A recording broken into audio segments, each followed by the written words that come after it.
செய்திக் கதம்பம்.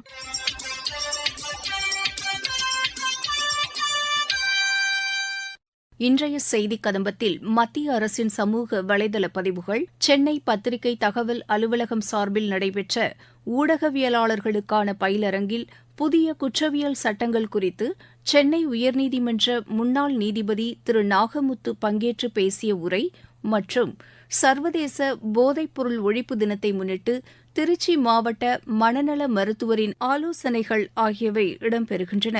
முதலில் மத்திய அரசின் சமூக வலைதள பதிவுகள். 140 கோடி மக்களின் விருப்பங்களை நிறைவேற்றும் மையமாக நாடாளுமன்றம் திகழ்வதாக பிரதமர் திரு நரேந்திர மோடி கூறியுள்ளார்.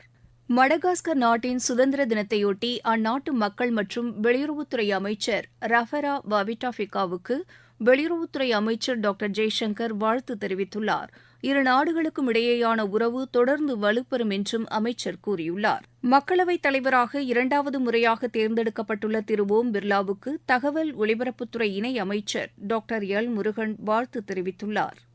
சர்வதேச போதைப்பொருள் ஒழிப்பு தினம் இன்று கடைபிடிக்கப்படுவதையொட்டி மத்திய சுகாதாரத்துறை அமைச்சகம் வெளியிட்டுள்ள செய்தியில், போதைப்பொருள் பயன்பாட்டை தடுப்பதற்கும் அப்பழக்கத்திற்கு அடிமையானோரை மீட்டு ஆதரவளிப்பதற்கும் நமது ஒத்துழைப்பை வலுப்படுத்துவோம் என்று தெரிவிக்கப்பட்டுள்ளது.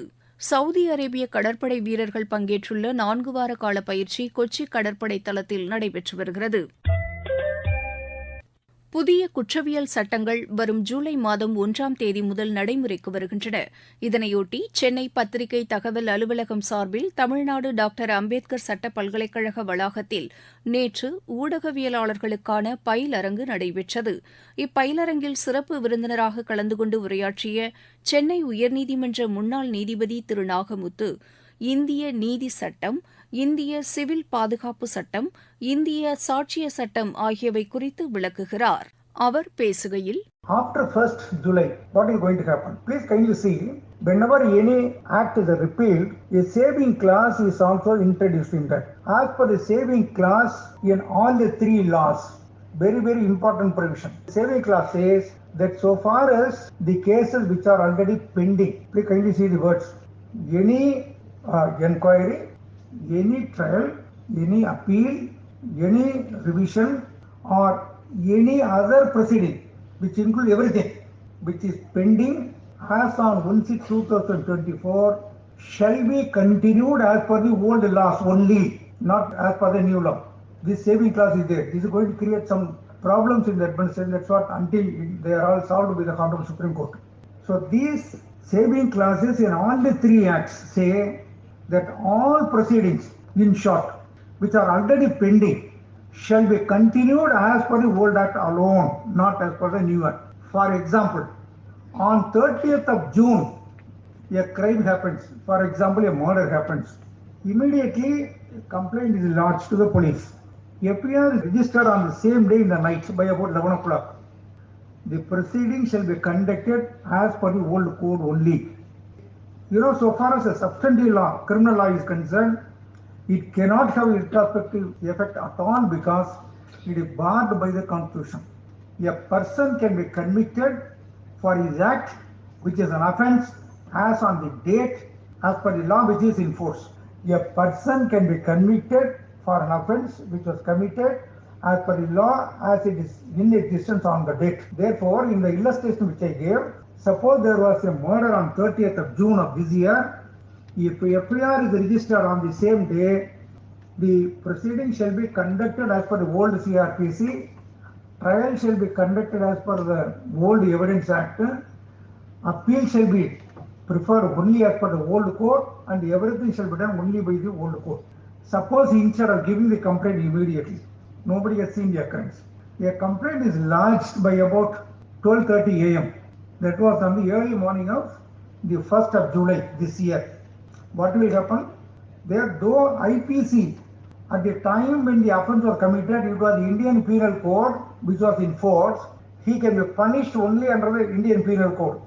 But investigation used to be conducted, person used to be arrested and remanded to custody, and all the other proceedings are to be conducted as per new code only, not as per the old code. Similarly, in the matter of appreciation of evidence, in the matter of leading evidence in court, also new code alone will be applicable. Let us say the first illustration which I give, old IPC, not new IPC, one. Old CRPC, not new code. Old Evidence Act, not new Evidence Act. It will be very difficult for the courts to find these details. Only after finding these details, the court will decide whether old laws are to be applied or new laws are to be applied. Now, in a court, what will happen ultimately, so far as the old cases are concerned, old cases means proceeding which commenced before the 1st July 2024 are concerned, those cases will be conducted as per the old code, which will go for even 20 years, 25 years and 30 years. If you go to Allahabad, any criminal appeal which is filed in Allahabad High Court takes at least 20 years for getting it listed for final disposal. So all those cases which are the purpose of the act is to reduce the pendency. I got my own doubt whether this will reduce the pendency in this saving clause, with this saving clause in our mind. All the cases which are pending as on date, lakhs and lakhs of cases, pending at several stages, trial court, sessions court, high court, then Supreme Court, these cases will be pending.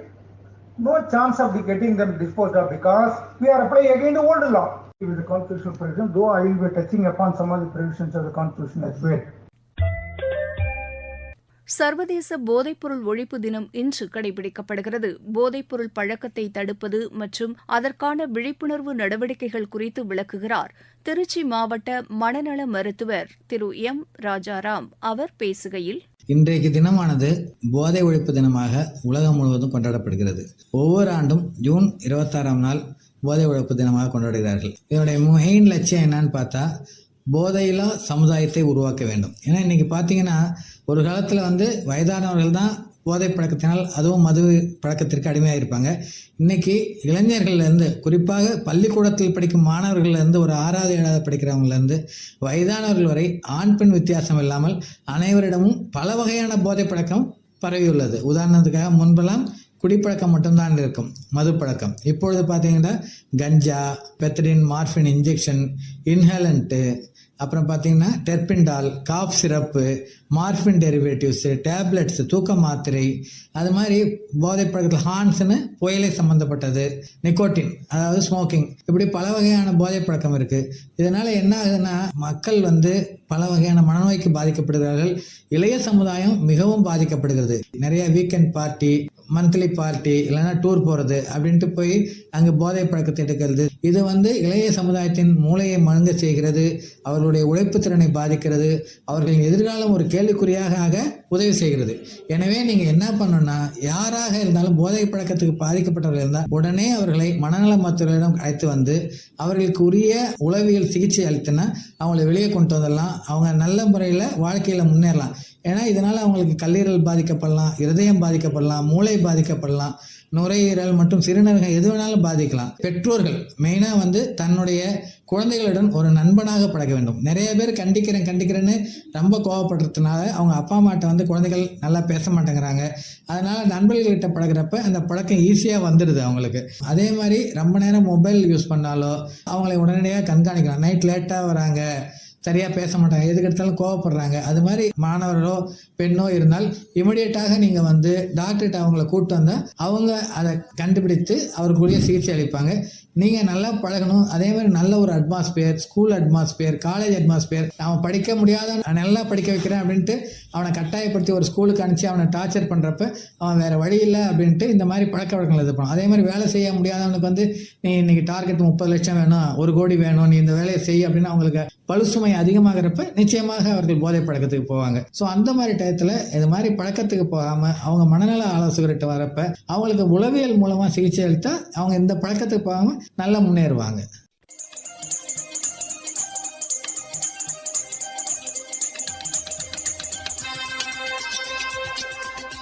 இத்துடன் இன்றைய செய்தி கதம்பம் நிறைவு பெறுகிறது.